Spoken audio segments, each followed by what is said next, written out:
hormônios, o Adam vai falar sobre DECA e tal. Sabe que na internet todo mundo digita o que quer, escreve o que quer e muitas vezes escreve um monte de besteira. 4 passos fundamentais para maximizar os seus ganhos. Salve, salve galerinha, Adam Abas na área e hoje eu tô aqui para trazer mais um De Frente com o Dragão para vocês, especial 4 passos importantíssimos para maximizar a sua hipertrofia. Então antes de mais nada, já se inscreve no canal, deixa seu like, ativa o sininho e bora!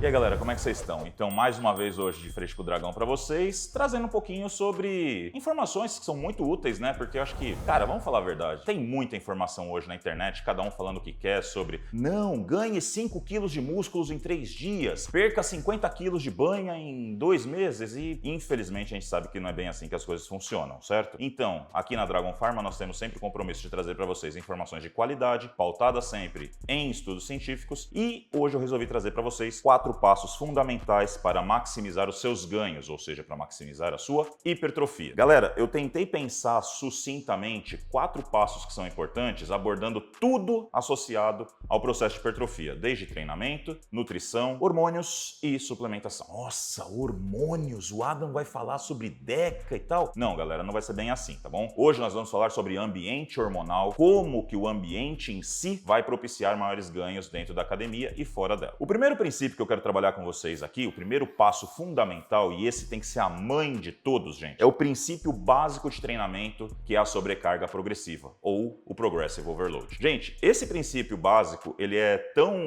enraizado dentro das escolas de treinamento, que se a gente pegar e rodar livros de 20 anos atrás, como por exemplo McCardle, falando sobre estratégias para maximizar os ganhos e progressão dentro do treinamento dos atletas, a gente encontra lá a sobrecarga progressiva. Basicamente, a ideia de você ter a sobrecarga progressiva é conseguir progredir a carga de trabalho que vai ser movimentada de uma sessão de treinamento para outra. Mas ainda a gente pode pensar isso de uma forma mais abrangente, como também progredir o número de séries e o número de repetições ao final de uma sessão de treinamento. Embora a gente tenha a utilização de algumas técnicas, né, de intensificação, né, que elas estejam sendo mais utilizadas, seja pela escola de trabalho, né, do profissional, ou ainda para maximizar o tempo, né, do profissional na sala de musculação com o cliente dele, a gente sabe que há necessidade de aumento de carga de trabalho a cada sessão. Isso que vai garantir que o indivíduo tenha um máximo de hipertrofia dentro das possibilidades dele. Tem um trabalho muito legal, né, que saiu há pouco tempo, né, do grupo de Scarpelli et al., grupo conjunto da UFSCar e da USP, que mostra que, num estudo lá de 2020 deles, foi comparado ganhos de massa muscular em grupos treinados após um protocolo de resistência padrão e um que se baseava no recordatório de cargas, né, um logbook que eles criaram, com um volume individualizado para cada um desses indivíduos que compuseram esse grupo. O que eles encontraram, assim, concluindo o trabalho? Resumindo aqui para vocês, e quem quiser ler mais, está aqui a descrição dele, tá bom? Individualizar o volume semanal de treinamento dos protocolos de pesquisa vai proporcionar o quê? Maiores ganhos na área de secção transversal do músculo analisado do que uma prescrição de volume de treino resistido padrão. Então, aquela coisa de você deixa de lado o histórico do teu cliente, teu paciente, isso pode minimizar ou reduzir consideravelmente os ganhos dele ao longo das sessões de treinamento. Então, gente, sempre, aqui na Dragon a gente já gravou vários vídeos falando sobre isso. Anotem suas cargas de trabalho, montem um logbook pelo menos simplesinho. Isso vai ser muito importante para que vocês possam mensurar ao longo das suas semanas o quanto vocês estão conseguindo progredir nos seus treinos. Se não está havendo progressão, talvez seja necessário você avaliar os outros 3 passos que a gente vai discutir agora. O segundo passo que eu quero discutir aqui com vocês é relacionado à nutrição. E eu escolhi esse tema, seria o ajuste da ingestão de proteínas, não porque proteínas são mais importantes ou aquela história de protein.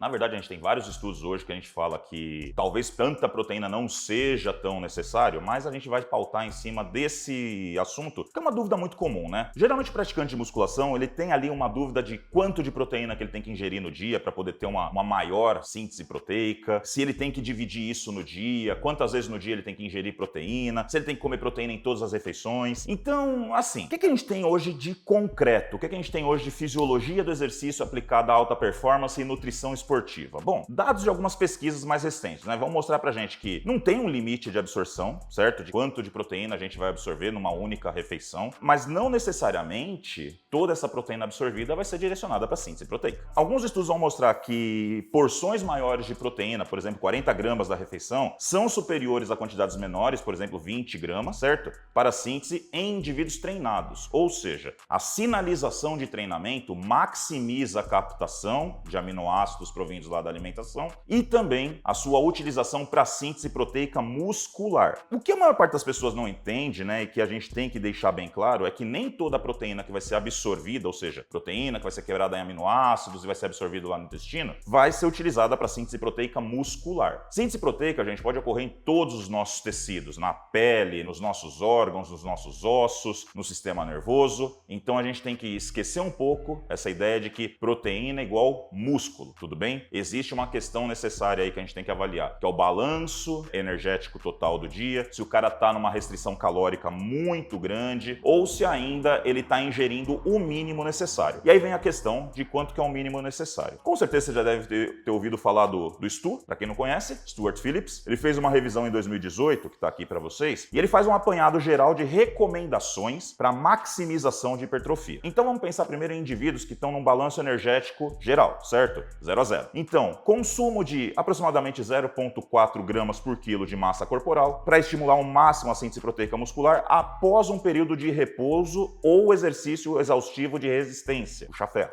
Certo? Espaçamento das refeições contendo proteínas em cerca de 3 a 5 horas ao longo do dia vai maximizar as taxas de síntese proteica muscular durante um período de 12 horas. Ou seja, durante o nosso período de vigília, admitindo o indivíduo aí que ele tem um período sono-vigília de 12 e 12. Praticar a ingestão de proteínas antes do sono, isso é extremamente importante. Então, 1 a 3 horas antes de dormir, para compensar alguns possíveis declínios da síntese proteica muscular que podem ocorrer durante o período de jejum noturno, especialmente se o indivíduo ele não tem um sono muito bom, e isso já vai ser detalhe do nosso próximo tópico. E para maximizar o acúmulo de proteína muscular com os exercícios resistidos, a ingestão diária de proteína deve girar em torno de 1,6 grama por quilo dia até 2,2, que é a nossa recomendação padrão. Geralmente, em indivíduos que a gente fala que estão ali numa restrição calórica maior, isso muda um pouco. Então, essa ingestão de 1,6 a 2,2, ela pode ser alcançada, né, com 3 refeições no dia, cada uma contendo aí, em média 0,53 grama por quilo de proteína, ou 4 refeições contendo 0,4 grama por quilo de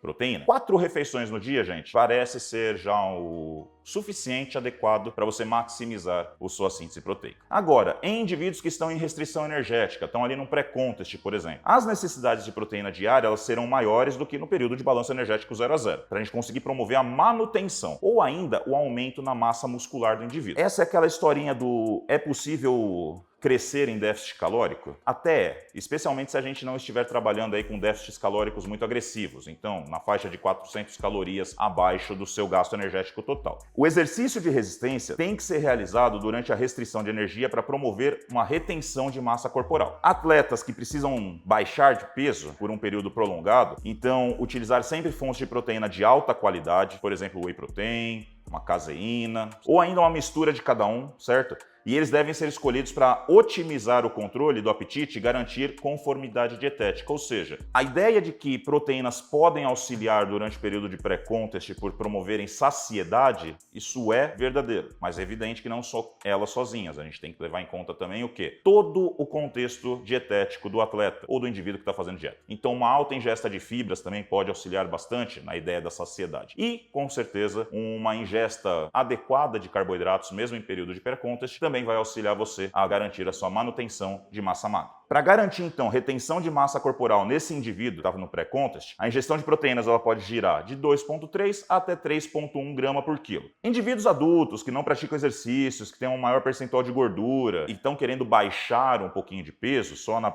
estratégia dietética, eles devem atingir o limite inferior dessa faixa, ou seja, a média de 2,3 grama por quilo, enquanto que indivíduos que estão muito magros e que querem atingir um percentual de gordura adequado, mas ganhando massa magra, para não ficar parecendo, né, um pau de sebo, eles devem objetivar também o treinamento resistido, só que eles têm que fazer um ajuste na quantidade de proteínas, ali na faixa então de 2,3 a 3,1, para garantir que não tenha perda de massa magra por conta do dispêndio energético, ou seja, utilizar substrato proteico como fonte de energia. Agora que vem a questão. Vocês viram que eles comentaram muito sobre o exercício resistido fazer parte do processo, eles comentaram sobre o ciclo sono-vigília, sobre a necessidade de uma ingesta adequada de proteína, por por exemplo, antes do sono, para evitar, vamos dizer assim, perdas durante o período de repouso. E isso tudo encaixa no nosso terceiro tópico, que seria manter um ambiente hormonal favorável. Então, a gente sabe que não é de hoje, o pessoal da musculação, do fitness, eles tendem a menosprezar a necessidade desse ambiente e sei lá por quê, na verdade, né, gente? A gente sempre fala que o importante, um dos pilares para o desenvolvimento é um bom sono. Mas é aquilo que a gente fala, né? Devido às necessidades do nosso dia a dia, trabalho,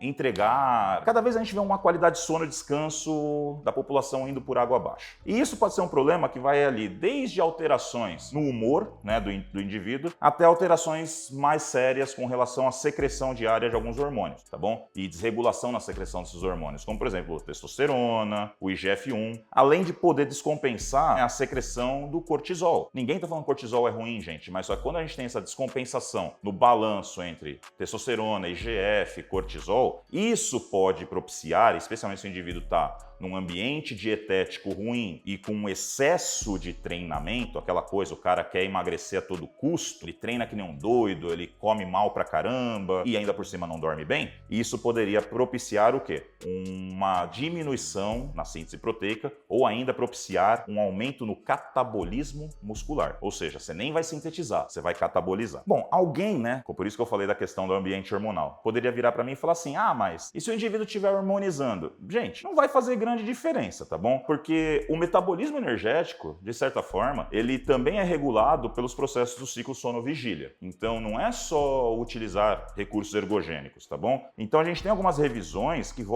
podem fazer uma elucidação maior sobre isso. A relação do sono com a recuperação pós-exercício, tá bom? E desempenho atlético, que é um tópico, né, de grande interesse. Por quê? Porque a gente tem aí um corpo de evidências que estão surgindo e que demonstram que existe uma ligação crítica entre o sono, processos cognitivos e funções metabólicas. Entre elas, a regulação, certo? No metabolismo energético e, com isso, um aumento ou não na síntese proteica. Além de restrição de sono, né? Quadro de privação, perturbações, a pessoa não dorme bem, perturbações no ritmo circadiano, a pessoa que fica viajando para cima e para baixo, tem jet lag, por exemplo, eles são fatores que vão afetar a qualidade restauradora do sono. Então, o indivíduo que dorme mal, ele performa mal, ele treina mal. E além de tudo, isso pode alterar também a sua, vamos dizer assim, o seu aproveitamento dos nutrientes e, por consequência, prejudicar os seus ganhos. E por fim, gente, o nosso último tópico, e não menos importante, que é o que eu chamo de suplementação assertiva. Bom,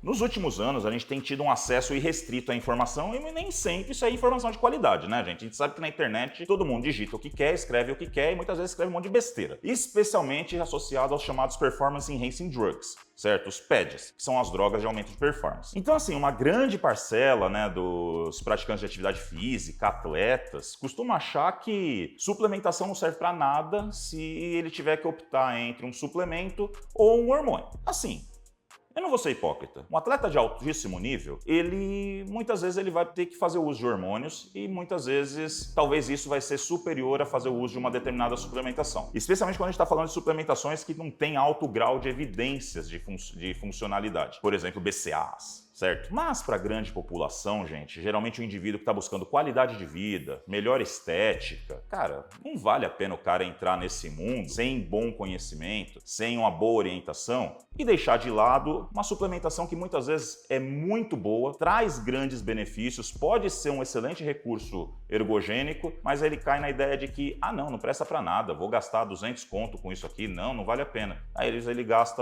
grana na internet aí comprando essas porcarias que tem por aí. Então, assim, dentro dessas suplementações que a gente tem alto grau de assertividade, alto grau de evidência, a gente pode destacar, por exemplo, os agentes tamponantes, bicarbonato, a betalanina, que vão reduzir a concentração ali dos íons H+, vão deixar o pH do organismo ali mais equilibrado e vão permitir que você performe melhor. Além disso, os nitratos, certo? Que são agentes ali que vão doar o grupo nitro para a formação do óxido nítrico, garantir maior vasodilatação, aporte de nutrientes para o tecido. E, cara, a rainha de todas, que é a creatina. Creatina, gente, é o suplemento mais bem estudado e com o maior grau de evidências e aumento de performance que a gente tem hoje no mundo. Ela, para quem não sabe, creatina é um composto que é produzido no nosso corpo a partir de aminoácidos, certo? Ela pode ser encontrada em fontes naturais, como alguns peixes, carne vermelha, e ela é encontrada principalmente no nosso músculo, como creatina livre, ou ainda na sua forma fosfatada, chamada de fosfocreatina. Ela, gente, ela funciona como se fosse uma reserva energética, certo? Ela restaura rapidamente níveis de ATP lá no nosso músculo, doando, né, o grupo fosfato para uma molécula de ADP, ok? Reciclando o ATP. Ela é extremamente importante para diversas modalidades esportivas, mas dentro da musculação, para o treinamento de força, ela é particularmente interessante justamente por quê? Porque ela aumenta esse potencial de explosão, vamos dizer assim. Existem pequenas quantidades no nosso corpo, então o suficiente apenas para abastecer 10 segundos de atividade de alta intensidade. Por essa razão, quando a gente vai fazer um puta treinamento de força, é legal a suplementação de creatina, por quê? Porque ela permite que você trabalhe em alta intensidade por mais tempo. A suplementação de creatina pode aumentar a sua quantidade de reserva de creatina em até 30%. Então a gente tem aí vários tipos de creatina no mercado, sendo que a mais comum é a monohidratada. A dosagem padrão de creatina é de 3 a 5 gramas por dia, pode variar para mais, né? Como por exemplo 20, 30, quando o indivíduo faz aquela fase de loading ou carregamento, para tentar saturar mais rapidamente os estoques, beleza? Mas não que isso seja mais eficaz do que você trabalhar com doses menores, quantidades menores, ao longo do período de tempo, tá bom? A única coisa é que vai demorar um pouquinho mais para saturar e você conseguir preencher os seus estoques além desses 30%.